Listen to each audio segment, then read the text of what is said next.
నమస్తే ఫ్రెండ్స్, నేను మీ Sravani Harsha. Welcome back to our channel. ఇవాళ మన కథ తన స్టేటస్కి భంగం కలుగుతుంది అని కన్న తల్లిని తల్లి అని చెప్పుకోలేని కొడుకుకి ఆ తల్లి ఎలాంటి శిక్ష విధించింది. కథని చివరి వరకు వినండి. నచ్చితే లైక్ చేయండి. ఈ కథ పైన మీ విలువైన స్పందనని కామెంట్ రూపంలో మాకు తెలియజేయండి. కొత్తవారు ఎవరైనా చూస్తున్నట్లయితే మన ఛానల్ని సబ్స్క్రైబ్ చేసుకోండి. అమూల్య పోస్ట్ గ్రాడ్యుయేషన్ చేసిన నగరంలోని ధనవంతులలో ఒకరు. ఆమె తండ్రి ఆనందరావు గారు ఒక పెద్ద బిజినెస్ మ్యాన్. ఆయన ఖజానా ఎప్పుడూ డబ్బుతో నిండుంటుంది. అమూల్య చాలా సంపన్న కుటుంబానికి చెందిన వ్యక్తి అయినా అమూల్య డబ్బుకి ఏమాత్రం విలువిచ్చేది కాదు. చాలా సాదాసీదా జీవితం గడిపేది. తన తోటి వారితో చాలా మర్యాదగా ప్రవర్తించేది. తన స్టేటస్ని బట్టి బిహేవ్ చేయమని తండ్రి చాలాసార్లు చెబుతున్నప్పటికీ ఆవిడ తండ్రి మాటలు అంగీకరించడానికి సిద్ధంగా లేదు. మనం తినే సమయంలో ఎక్కిళ్ళొచ్చినా పొలమారినా మన తోటి వాళ్లే మన తలపై ప్రేమగా తట్టి మనకి నీళ్ళు ఇవ్వగలరు. ఎంత డబ్బు పెట్టినా అలాంటి ప్రేమ ఆదరణ మనకి దొరకవు. డబ్బు కాదు శాశ్వతం, మానవ సంబంధాలు మాత్రమే శాశ్వతం అని తండ్రికి చెబుతూ ఉండేది. అమూల్యకి ఒక అన్నయ్య ఉన్నాడు. అమెరికాలో ఎంఎస్ చదివి అక్కడే తనతో పాటు అమెరికా వచ్చిన భారతీయురాల్ని పెళ్లి చేసుకొని అక్కడే స్థిరపడిపోయాడు. ఆ తరువాత అమూల్య అవినాష్ని పెళ్లి చేసుకుంది. అవినాష్ ఒక డాక్టర్. అవినాష్ ఆనందరావు గారిని చాలా ఇంప్రెస్ చేశాడు. ఆనందరావు గారికి అవినాష్ నచ్చడంతో తన ఒక్కగానొక్క కూతురు అమూల్యకిచ్చి పెళ్లి చేశాడు. ఆనందరావు గారితో అవినాష్ తనకు ఎవ్వరూ లేరని, తను ఒక అనాథనని చెప్పాడు. అప్పుడు ఆనందరావు గారు తన కొడుకు కూడా ఎలాగూ అమెరికాలో సెటిల్ అయిపోయాడు. ఇప్పుడు అవినాష్కి ఎవ్వరూ లేరు కాబట్టి తను అల్లుళ్ళా కాకుండా నాతో కొడుకులా ఉంటాడు అని ఆలోచించి అవినాష్ అమూల్యకి తగిన వరుడు అని గట్టిగా నమ్మారు ఆనందరావు గారు. ఆనందరావు గారు అవినాష్తో ఈ పెళ్లి ప్రపోజల్ గురించి చెప్పినప్పుడు అవినాష్ చాలా సంతోషించాడు. ఆనందరావు గారి యొక్క పలుకుబడి, అతని అపారమైన సంపద అవినాష్ని బాగా ఆకర్షించాయి. ఇక అమూల్య తన తండ్రి నిర్ణయాన్ని తిరస్కరించలేకపోయింది. అవినాష్ అమూల్యల వివాహం సజావుగా జరిగిపోయింది. అమూల్య ఎప్పుడూ అవినాష్ని తన కుటుంబం గురించి అడగలేదు. ఎందుకంటే ఎప్పుడూ అవినాష్ తనొక అనాథనని, తనకు ఎవ్వరూ లేరని చెబుతూనే ఉండేవాడు. తన కుటుంబం గురించి పదే పదే అడిగి తను ఎవ్వరూ లేని అనాథ అని అవినాష్కి పదే పదే గుర్తు చేయడం ఇష్టం లేని అమూల్య ఎప్పుడూ అవినాష్ దగ్గర ఆ ప్రస్తావన తీసుకురాలేదు. అవినాష్ బాగా మాట్లాడతాడు. అమూల్య మితభాషి. అమూల్యకి అవినాష్కి 2 పిల్లలు. అవినాష్ మెడికల్ కాన్ఫరెన్సుల కోసం, సెమినార్ల కోసం విదేశాలకు వెళ్ళినప్పుడు మినహా మిగతా సమయాల్లో అవినాష్ అమూల్య సాయంత్రం సమయాల్లో పిల్లలిద్దరితో గడిపేవాళ్ళు. ఉదయం అవినాష్ హాస్పిటల్కి, అమూల్య కాలేజీకి హడావిడిగా వెళ్ళిపోయినా సాయంత్రం మాత్రం పిల్లల కోసం టైం స్పెండ్ చేసేవారు. అమూల్య కాలేజీలో ఆర్టిఫిషియల్ ఇంటెలిజెన్స్ విభాగానికి అధిపతిగా పనిచేసేది. తన నైపుణ్యాల వల్ల, తన ప్రతిభ వల్ల ఈరోజు అమూల్య కాలేజీ ప్రిన్సిపల్గా బాధ్యతలు స్వీకరించబోతోంది. అమూల్యకి ప్రిన్సిపల్గా బాధ్యతలు అప్పచెప్పడానికి వచ్చిన ఆ కాలేజీ ఎండి అమూల్యని అందరి ముందు అభినందించి ఇంత చిన్న వయసులోనే ఎంత బాధ్యతగా వర్క్ చేస్తున్నందుకు అమూల్యని అందరి ముందు ఎంతగానో అభినందించారు. మీటింగ్ ముగిసిన తరువాత అమూల్య ప్రిన్సిపల్ రూమ్లోకి వచ్చి తన చైర్లో కూర్చునుంది. అప్పుడే అమూల్య చూపు ఆ రూమ్ని శుభ్రం చేస్తున్న 60 ఏళ్ల కమలమ్మ గారిపై పడింది. కమలమ్మ గారు ఆ కాలేజీలో జాయిన్ అయ్యి 2 నెలలు అయ్యింది. కానీ ఎప్పుడూ ఏదో ఒక పని చేస్తూనే ఉంటుంది. అమూల్య ప్రతిరోజు తన ఆఫీస్లోకి ప్రవేశించేసరికి ఆఫీస్ రూమ్ అంతా నీట్గా సర్ది క్లీన్ చేసి పెట్టేది కమలమ్మ గారు. అంతేకాకుండా కాలేజీ క్యాంటీన్లో చాలా రుచికరమైన వంటలు కూడా చేసేవారు. కమలమ్మ గారు చేసిన రుచికరమైన వంటల సువాసనలు అమూల్యని అటువైపు ఆకర్షిస్తూ ఉండేవి. అమూల్యకి కమలమ్మ గారి మీద విపరీతమైన అభిమానం అతి తక్కువ కాలంలోనే ఏర్పడింది. కమలమ్మ గారి మొహం చూసినప్పుడల్లా అమూల్యకి ఏదో తెలియని, నిర్వచించలేని ఫీలింగ్ కలిగేది. ఆ తరువాత 2 రోజుల్లో అమూల్య కూతురు పుట్టినరోజు రాబోతుంది. అమూల్య తల్లిదండ్రులు అమెరికాలో ఉంటున్న అమూల్య అన్నయ్య దగ్గరకు వెళ్లారు. అమూల్య భర్త అవినాష్ కూడా అమెరికాలోనే ఉన్నాడు. ఇక అమూల్య ఈ సంవత్సరం తన కూతురు పుట్టినరోజుని తన కొలీగ్స్తో జరుపుకోవాలని నిర్ణయించుకుంది. అమూల్య ఎప్పుడూ హోటల్ నుంచి భోజనం ఆర్డర్ చేయదు. ఎవరికైనా ఫుడ్ డొనేట్ చేయాలనుకున్నా, ఏదైనా ఫంక్షన్ ఉన్నా ఆమె ఇంట్లో స్వయంగా వండించి వారికి ఇచ్చేది. ఆ రోజు అమూల్య కమలమ్మ గారి దగ్గరకు వెళ్ళి, అమ్మా, 2 రోజుల్లో నా కూతురు పుట్టినరోజు, మీరు ఈ 2 రోజులు మా ఇంటికి రాగలరా? నాకు సపోర్ట్గా ఉండగలరా? నా కూతురు పుట్టినరోజు కోసం పార్టీకి సంబంధించిన ఏర్పాట్ల కోసం నాకు సహాయం చేయగలరా? పార్టీ కోసం వంటలు చేయగలరా అని అడిగింది. అప్పుడు కమలమ్మ గారు చాలా సంతోషంగా ఒప్పుకున్నారు. ఆవిడ తడబడుతూ వాళ్ళ బంగ్లాలో అడుగుపెట్టారు. పిల్లలిద్దరినీ చూసినప్పుడు కమలమ్మ గారు చాలా సంతోషించారు. ఆ రాత్రి కమలమ్మ గారు పిల్లల కోసం, అమూల్య కోసం బొబ్బట్లు చేసినప్పుడు ఆ బొబ్బట్ల రుచికి అమూల్య, పిల్లలు మైమర్చిపోయారు. పిల్లలు కమలమ్మ గారు తయారు చేసిన ఆహారాన్ని చాలా ఇష్టంగా తిన్నారు. తర్వాత రోజు ఉదయం అమూల్య లేచేసరికి కమలమ్మ గారు ఇల్లంతా శుభ్రం చేసి వంటగదిలో వంటలు చేస్తున్నారు. కమలమ్మ గారు తయారు చేసిన వంటకాలన్నీ చూసి అమూల్య ఆశ్చర్యపోయింది. అమూల్య డోర్ దగ్గరకు వచ్చి కమలమ్మ గారు కల్పించిన కాఫీని ఎంజాయ్ చేస్తూ కమలమ్మ గారి ముఖంలోని భావాలని పరీక్షగా చూస్తోంది. కమలమ్మ గారి ముఖంలోని చాలా పోలికలు, తన కూతురు ముఖంలోని చాలా పోలికలు ఒకే రకంగా ఉండడం అమూల్య గమనించింది. నా కూతురు ప్రియ ఇంకా ఈ కమలమ్మ గారు ఏదో ఒక రకంగా బంధుత్వాన్ని కలిగి ఉంటారేమో. నా కూతురు ప్రియ నవ్వితే ఎలా ఉంటుందో ఈ కమలమ్మ గారు నవ్వినా కూడా అలాగే ఉంటుంది అనుకుంటూ ఉంది. కమలమ్మ గారిని చూస్తూ ఉన్నప్పుడు ఎప్పుడూ అమూల్యకి ఏదో ఆత్మీయ అనుబంధం ఉన్నట్టు అనిపించేది. ఇప్పటి వరకు కమలమ్మ గారిని తన వివరాల గురించి అమూల్య ఎప్పుడూ అడగలేదు. కమలమ్మ గారు కూడా తన కుటుంబం గురించిన ప్రస్తావన అమూల్య దగ్గర ఎప్పుడూ తీసుకురాలేదు. ఇలాంటివన్నీ అడగడం బాగుండదేమో అని అమూల్య భావించింది. కానీ ఆ రోజు కమలమ్మ గారిని తన గతం గురించి అడగలేకుండా ఉండలేకపోయింది అమూల్య. అప్పుడు కమలమ్మ గారు కొంచెం ఇబ్బంది పడుతూనే అమూల్యతో తన గతం గురించి చెప్పడం ప్రారంభించారు. కమలమ్మ గారు తన గతం గురించి ఈ విధంగా చెబుతూ, పెళ్ళైన 6 ఏళ్లకే నా భర్త చనిపోయాడు. నాకు ఒక్కడే కొడుకు. నా భర్త బ్రతికున్నప్పుడు నా భర్త, ఆయన అన్నా వదినలతో కలిసి ఉమ్మడి కుటుంబంలో ఉండేవారు. నా భర్త చనిపోయాక మా బావగారు వాళ్ళు నాకు ఆస్తిలో వాటా కూడా ఇవ్వలేదు. గట్టిగా మాట్లాడితే నిలువ నీడ లేకుండా బయటకు గెంటేస్తామన్నారు. అప్పటికి నా తల్లిదండ్రులు ఇద్దరూ మరణించటంతో ఇక వేరే గత్యంతరం లేక వాళ్ల పంచనే పడుండాల్సి వచ్చింది. ఆ ఇంట్లోనే ఉంటూ చుట్టుపక్కల ఇళ్లల్లో పనులు చేస్తూ, చిన్న చిన్న ఫంక్షన్లకి వంటలు చేస్తూ నా కొడుకుని కష్టపడి చదివించుకున్నాను. నా కొడుకుకి 10 ఏళ్ల వయసున్నప్పుడు వాడికి చదువెందుకు దండగా, ఏ మెకానిక్ షాప్లోనో పనికి పెడితే 10 రూపాయలు సంపాదిస్తాడు అంటూ మా బావగారు వాడితో చదువు మాన్పించాలని చూశారు. కానీ ఆ విషయంలో నేను నా కొడుకు భవిష్యత్తు కోసం గట్టిగా నిలబడ్డాను. ఇళ్లల్లో పనులతో పాటు ఇటుకల బట్టీలో కూడా పనులు చేసి ఆ డబ్బుతో నా కొడుకుని హాస్టల్లో ఉంచి చదివించాను. నా కొడుకుని చాలా బాగా చదివించాను. నా కొడుకు కూడా కష్టపడి చదువుకొని డాక్టర్ అయ్యాడు. ఆ తరువాత అమెరికాలో ఎంఎస్ చేయాలని నా కొడుకు ఎంతగానో ఆశపడ్డాడు. అక్కడ మంచి కాలేజీలో సీటు కూడా దొరికింది. కానీ నా దగ్గర డబ్బు లేదు. మా బావగారు వాళ్ళు నా కొడుకుని అమెరికా పంపించడానికి డబ్బులు అడిగితే సస్సేమేరా డబ్బులు ఇవ్వడానికి ఒప్పుకోలేదు. నా కొడుకుని అమెరికా పంపించడం కోసం నాకు నా పుట్టింటి వాళ్ళు ఇచ్చిన 25 సెంట్ల పొలం కూడా అమ్మేసుకున్నాను. ఇంకా డబ్బు చాలక బయట అప్పు కూడా చేశాను.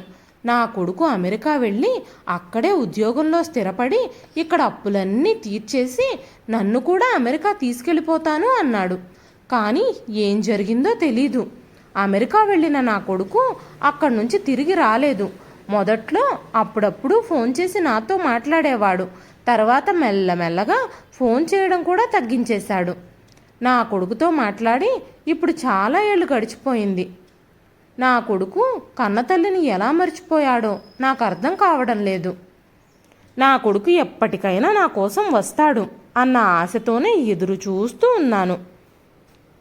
2 నెలల క్రితం వరకు ఒక పని మనిషిలా ఉమ్మడి కుటుంబంలోనే మా బావగారు వాళ్ళతోనే ఉన్నాను. మా బావగారు వాళ్ళ పిల్లలకు పెళ్ళై కోడళ్ళు వచ్చాక నన్ను పని మనిషి కన్నా హీనంగా చూడడం మొదలుపెట్టారు. అడుగడుగునా అవమానిస్తూ నన్ను ఇంట్లో నుంచి బయటకు పంపించేయటంతో తెలిసిన వ్యక్తులు ఈ కాలేజీలో ఉద్యోగం ఇప్పించారు. ఇక్కడే నాకు చోటు కూడా కల్పించారు. అప్పటి నుంచి ఈ కాలేజీలోనే పనిచేస్తూ ఇక్కడే ఉంటున్నాను. ఇప్పుడు నేను ఎవ్వరూ లేని అనాథని. నా గతమంతా మర్చిపోయి ఆ భగవంతుడు నన్ను పిలుచుకునే వరకు బిజీగా గడపాలి అని అనుకుంటున్నాను అంటూ కమలమ్మ గారు అక్కడి నుంచి లేచి వెళ్ళిపోయారు. కమలమ్మ గారి గతమంతా విన్న అమూల్య కళ్ళల్లో బాధతో నీళ్లు తిరిగాయి.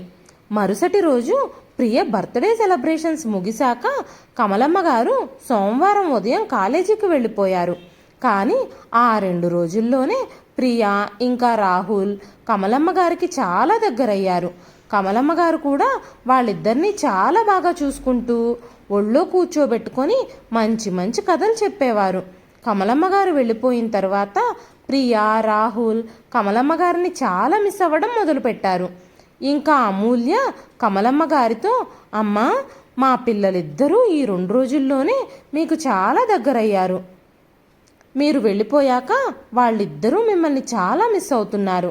మీకోసం రోజు అడుగుతున్నారు. మీకు అభ్యంతరం లేకపోతే మీరు మా ఇంట్లో ఉండగలరా?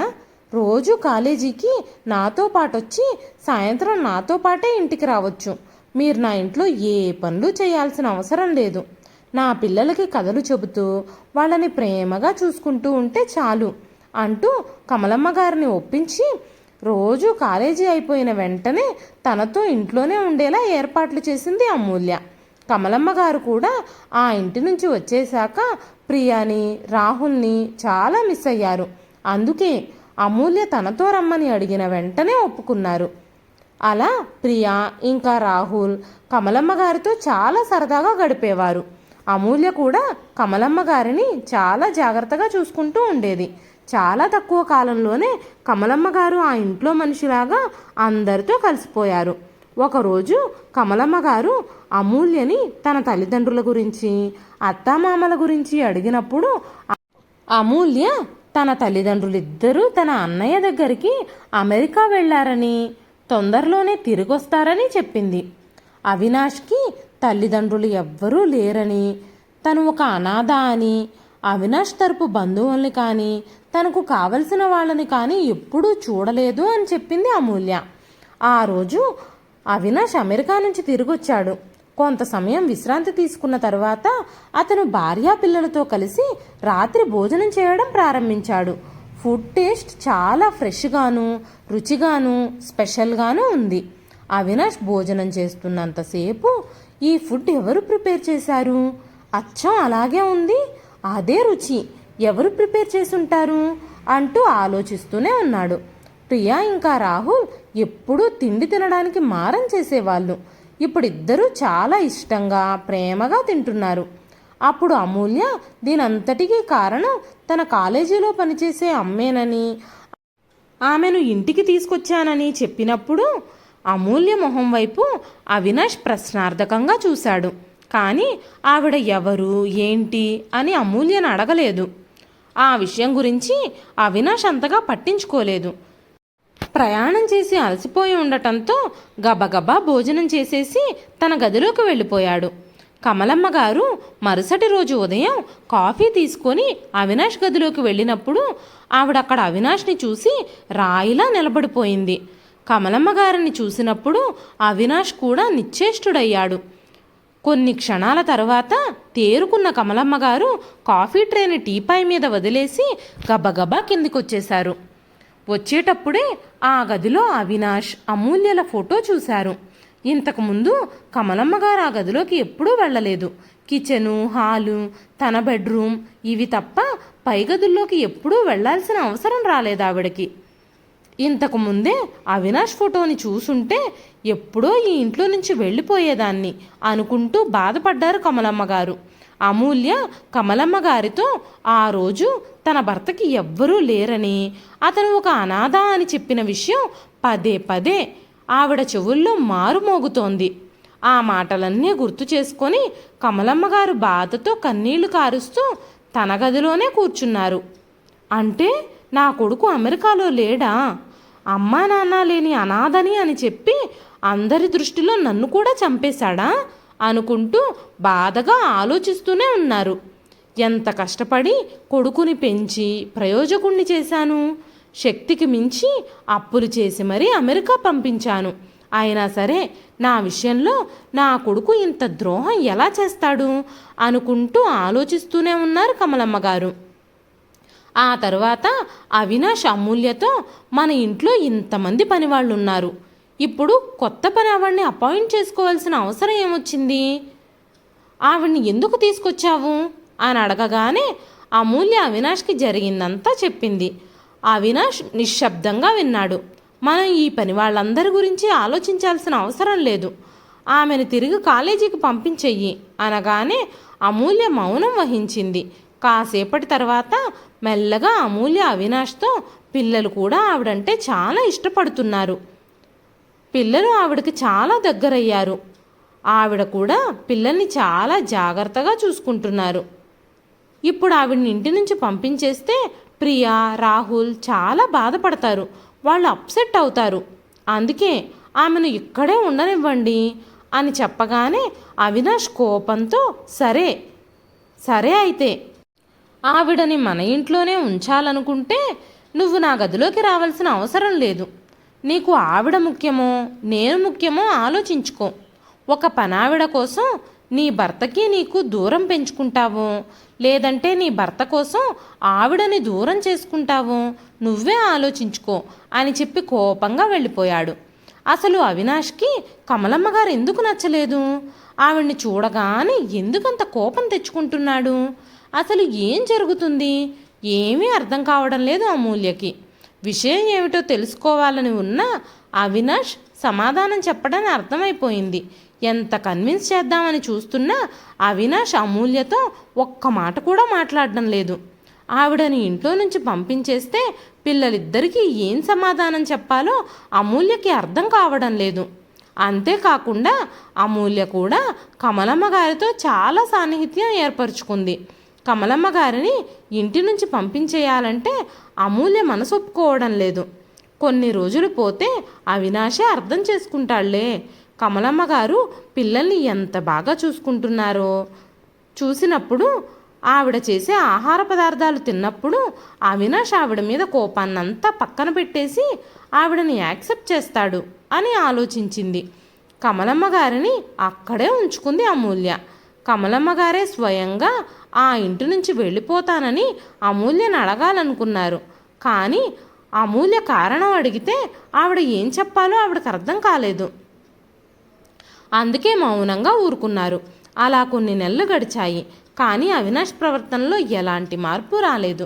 కమలమ్మ గారు అస్సలు అవినాష్కి ఎదురుపడకుండా చూసుకుంటున్నారు. ఆ రోజు రాహుల్ స్కూల్లో వార్షికోత్సవ వేడుకలు ముగించుకొని ఇంటికి తిరిగి వస్తూ ఉండగా రాత్రి 7 గంటల ప్రాంతంలో కారులో కుటుంబమంతా తిరిగి ఇంటికి వస్తున్నారు. అవినాష్ తన కొడుకు రాహుల్ని పక్కనే కూర్చోబెట్టుకొని కారు నడుపుతూ ఉన్నాడు. వెనక సీట్లో అమూల్య, ప్రియా ఉన్నారు. అప్పుడు రోడ్డుపై స్పీడ్గా వస్తున్న లారీ వచ్చి కారును ఢీకొట్టింది. కారు అదుపు తప్పి డివైడర్ను ఢీకొట్టింది. డ్రైవింగ్ చేస్తున్న అవినాష్ కారుకి బలంగా ఢీకొట్టుకోవడంతో అపస్మారక స్థితిలోకి వెళ్ళిపోయాడు. పక్కనే కూర్చున్న రాహుల్కి కూడా గాయాలయ్యాయి. అమూల్య, ప్రియలు స్వల్ప గాయాలతో స్పృహలో ఉన్నారు. వెంటనే అంబులెన్స్కి ఫోన్ చేసి హాస్పిటల్కి పరిగెత్తారు. కమలమ్మ గారి కళ్ళల్లోంచి కన్నీళ్లు ఆగకుండా కారుతున్నాయి. డాక్టర్ల బృందం అవినాష్ కాలికి కట్టుకట్టి చికిత్స చేస్తున్నారు. అవినాష్కి తీవ్ర రక్తస్రావం అయ్యిందని, ఆపరేషన్ చేస్తే గాని కాపాడలేమని డాక్టర్లు చెప్తున్నారు. వెంటనే రక్తం కావాలని, అతనిది రేర్ బ్లడ్ గ్రూప్ అని, అతని బ్లడ్ గ్రూప్ అవైలబుల్గా లేదని డాక్టర్లు చెప్పడంతో అందరూ చాలా కంగారు పడిపోయారు. సోషల్ మీడియాలో, ఇంకా తెలిసిన హాస్పిటల్స్లో, బ్లడ్ బ్యాంకులలో అన్ని చోట్ల అవినాష్ గ్రూప్ బ్లడ్ కోసం చాలా ట్రై చేశారు. కానీ ఎక్కడా రక్తం దొరకలేదు. వెంటనే కమలమ్మ గారు నా రక్తం తీసుకోమని డాక్టర్లను కోరారు. ఆమె బ్లడ్ గ్రూప్ను టెస్ట్ చేసిన డాక్టర్లు ఆశ్చర్యపోయారు. అవినాష్ది ఆవిడది సేమ్ బ్లడ్ గ్రూప్. వెంటనే అవినాష్కి బ్లడ్ ఎక్కించి సర్జరీ మొదలుపెట్టారు. సమయానికి కమలమ్మ గారు బ్లడ్ ఇవ్వడం వల్ల అవినాష్ ప్రాణాపాయ పరిస్థితి నుంచి బయటపడ్డాడు. కొద్ది రోజుల తర్వాత అవినాష్ కోలుకొని ఇంటికొచ్చాడు. కానీ రాహుల్ ఇంకా పూర్తిగా కోలుకోలేదు. అవినాష్ పదే పదే కమలమ్మ గారు తనకి రక్తమిచ్చి కాపాడిన విషయాన్ని తలుచుకుంటూ కన్నతల్లిని ఎంత క్షోభ పెట్టాను, రెక్కలు ముక్కలు చేసుకొని అందరూ తృణీకరించినా కూడా కష్టపడి నన్ను ఇంతటి వాణ్ణి చేసింది. అమెరికాలో ఉన్నానని అబద్ధం చెప్పి నా కన్నతల్లిని పూర్తిగా దూరం పెట్టేశాను. ఏమాత్రం డబ్బు హోదా లేని ఆ పేద తల్లి నా కన్న తల్లి అని అందరికీ తెలిస్తే నా పరువు పోతుంది అనుకున్నాను. అమూల్యని పెళ్లి చేసుకుంటే డబ్బు హోదా స్టేటస్ అన్నీ వస్తాయని, నేను పేదింటికి చెందిన వాణ్ణి అని తెలిస్తే నా మామగారు అమూల్యని నాకు ఇచ్చి పెళ్లి చేయరని, నేను అనాథనని అబద్ధం చెప్పాను. ఎన్నో ఏళ్ల తర్వాత నా కన్నతల్లి ఒక పని మనిషిలా నాకు ఎదురుపడినా కూడా నా రాతిగుండె ఆవిడ్ని చూసి కరగలేదు. ఆవిడ ఇంట్లోనే ఉంటే ఎక్కడ నిజం బయటకు వస్తుందో అని ఆవిడ్ని ఇంట్లో నుంచి పంపించేసే ప్రయత్నాలన్నీ చేశాను. అయినా సరే నా తల్లి నాకు ఈరోజు పునర్జన్మనిచ్చింది అంటూ ఆలోచించుకుంటూనే కన్నీళ్ల పర్యంతమయ్యాడు. కన్నీళ్లతో అవినాష్ కమలమ్మ గారి కాళ్ల మీద పడ్డాడు. చాలాసేపు ఏడ్చాడు. అమూల్య ప్రియ అక్కడే నిలబడున్నారు. కమలమ్మ గారినే బిక్కుబిక్కుమంటూ చూస్తున్నారు. అమ్మా, నన్ను క్షమించు. నేను విదేశాల్లో ఉన్నానని అబద్ధం చెప్పాను. నిన్ను నాతో తీసుకెళ్తే అది నా గౌరవాన్ని ప్రభావితం చేస్తుందని, నీ వల్ల అందరి ముందు నా పరువు పోతుంది అని ఆలోచించి నిన్ను దూరం పెట్టాను. అందరికీ నేను అమ్మా నాన్న లేని అనాథని అని చెప్పాను. నువ్వు ఈరోజు నా ప్రాణం కాపాడావు. ఏం చేసినా నేను చేసిన పాపాలకి ప్రాయశ్చిత్తం దొరకదు. నన్ను క్షమించమ్మా అంటూ కమలమ్మ గారి కాళ్ళు పట్టుకొని ఏడ్చాడు. కమలమ్మ గారు నిశ్శబ్దంగా నిలబడున్నారు. అమ్మా, నన్ను క్షమించు అనగానే కమలమ్మ గారు, నేనింటికి పని మనిషిని, మీరు నన్ను క్షమించమని అడగడం ఏంటి అనగానే అవినాష్ ఆశ్చర్యపోయాడు. ఏంటి బాబు అంత ఆశ్చర్యంగా చూస్తున్నావు? నేను నీకు జన్మనిచ్చినప్పుడు, కష్టపడి నిన్ను పెంచి పెద్దవాడిని చేసినప్పుడు, నా రెక్కల కష్టంతో నీ భవిష్యత్తుకు బాటలు వేసినప్పుడు ఈ కమలమ్మ నీ తల్లి అనే విషయం నీకు గుర్తులేదు కదా? ఎందుకంటే ఆ రోజు నీకు ఎలాంటి విలువ లేదు. ఈరోజు నేను పునర్జన్మనిచ్చిన ఈ అవినాష్ ఒక పెద్ద డాక్టర్, చాలా డబ్బున్న వ్యక్తి, సమాజంలో హోదా పలుకుబడి ఉన్న వ్యక్తి. అందుకే కదా ఈరోజు నేను నీకు ఇచ్చిన ఈ పునర్జన్మకి నువ్వు అంత విలువిస్తున్నావు. కానీ నేను నిన్ను నీ కన్నతల్లిగా కాపాడలేదు, సాటి మనిషికి సహాయం చేస్తున్నాను అన్న ఆలోచనతోనే నీకు ఆ రోజు రక్తం ఇచ్చాను. నీ స్థానంలో వేరే ఎవ్వరున్నా సరే నేను ఖచ్చితంగా సహాయం చేసేదాన్ని. ఇన్ని రోజులు అమూల్య మీద ఉన్న గౌరవంతో, పిల్లల మీద ఉన్న ప్రేమతో నేను ఇంట్లోంచి వెళ్ళిపోతే వాళ్ళు బాధపడతారని ఆలోచించి, ఇంకా నేను ఈ ఇంట్లోంచి వెళ్ళడానికి ఏ కారణం చెప్పాలో అర్థం కాక, నువ్వు నా మొహం చూడ్డానికి కూడా ఇష్టపడడం లేదు అని తెలిసినా కూడా ఈ ఇంట్లోనే ఉన్నాను. కానీ ఇప్పుడు నిజం తెలిసిపోయింది. ఇంకా నేను ఈ ఇంట్లో ఒక్క క్షణం కూడా ఉండలేను అంటూ కమలమ్మ గారు తన బ్యాగ్ తీసుకొని బయటకు వెళ్ళబోయారు.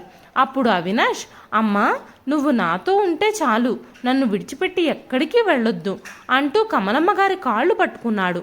అప్పటి వరకు అమూల్యకి కమలమ్మ గారి మీద ఉన్న సానుభూతి ఒక్కసారిగా మాయమైపోయి, ఆ సానుభూతి స్థానంలో అమూల్య కళ్ళల్లో కమలమ్మ గారిపై గౌరవం కనిపించింది. ఎప్పటి నుంచో కమలమ్మ గారిని చూసినప్పుడు అమూల్యకి కలిగిన ఆత్మీయ అనుబంధానికి, ప్రియమొహంలో కమలమ్మ గారి మొహంలో ఒకే రకంగా కనిపించే పోలికలకి కారణం ఏమిటి అనే అనుమానాలకి ఈరోజు సమాధానం దొరికింది. అవినాష్ కమలమ్మ గారి కాళ్ళు పట్టుకొని బతిమాలుతూనే ఉన్నాడు. కానీ కమలమ్మ గారు అవినాష్ని క్షమించడానికి సిద్ధంగా లేరు. చాలాసేపు మౌనం తర్వాత కమలమ్మ గారు నోరు తెరిచి అవినాష్తో ఇలా అన్నారు. బాబు అవినాష్, కొన్ని నెలల క్రితం వరకు నా కొడుకు అమెరికాలో ఉన్నాడు, ఈ అమ్మ కోసం తప్పకుండా వస్తాడు అన్న ఆశతోనే బ్రతికాను. కానీ ఏ రోజైతే ఈ ఇంట్లో నిన్ను చూశానో ఆ రోజు కన్నతల్లి నీకు ఎదురుపడినా కూడా నీ స్టేటస్కి భంగం కలుగుతుందేమోనని నేను ఎవరో తెలియనట్టే నటించావు. నిన్ను ఇంత వాడిని చేసిన ఈ కన్నతల్లి బ్రతికుండగానే నువ్వు అనాథలా మారావు. ఇక మిగిలిన జీవితాన్ని కూడా అనాథలాగానే బ్రతుకు. నేను కనీ పెంచిన కన్న కొడుకు నాకిక లేడు అని నేను ఇక మీదట అనాథలానే బ్రతుకుతాను. చదువు, సంధ్య, ఆస్తిపాస్తులు లేని, నీ స్టేటస్తో సరితూగలేని ఈ కమలమ్మ నీ స్టేటస్కి ఎప్పుడూ ఎలాంటి భంగమూ కలిగించదు అన్నారు కమలమ్మ గారు. అమూల్య, ప్రియ, రాహుల్ నిర్ఘాంతపోయి కమలమ్మ గారి వైపు, అవినాష్ వైపు మార్చి మార్చి చూస్తూనే ఉన్నారు. కన్న తల్లిని అందరి ముందు తల్లి అని చెప్పుకోవడం పరువు తక్కువగా భావించే ఇలాంటి కొడుకుతో బ్రతకటం కంటే అనాథలా బ్రతకటమే మేలు. ఇలాంటి పిల్లలు పుట్టడం కంటే, ఇలాంటి కొడుకుల్ని కని పెంచడం కంటే ఆడదానికి పిల్లలు లేని గొడ్రాలు అనిపించుకోవడమే మర్యాద అనుకుంటూ కమలమ్మ గారు తన బ్యాగ్ తీసుకొని అక్కడి నుంచి బయటికి వెళ్ళిపోయారు. ఇదండి ఈరోజు కథ. ఈ కథ మీకు ఎలా అనిపించింది? కమలమ్మ గారు తీసుకున్న నిర్ణయం కరెక్టే అని మీలో ఎంతమంది భావిస్తున్నారు? కమలమ్మ గారు తన కొడుకుని క్షమించి కొడుకుతోనే ఉండిపోతే బాగుండేది అని మీలో ఎంతమంది అనుకుంటున్నారు?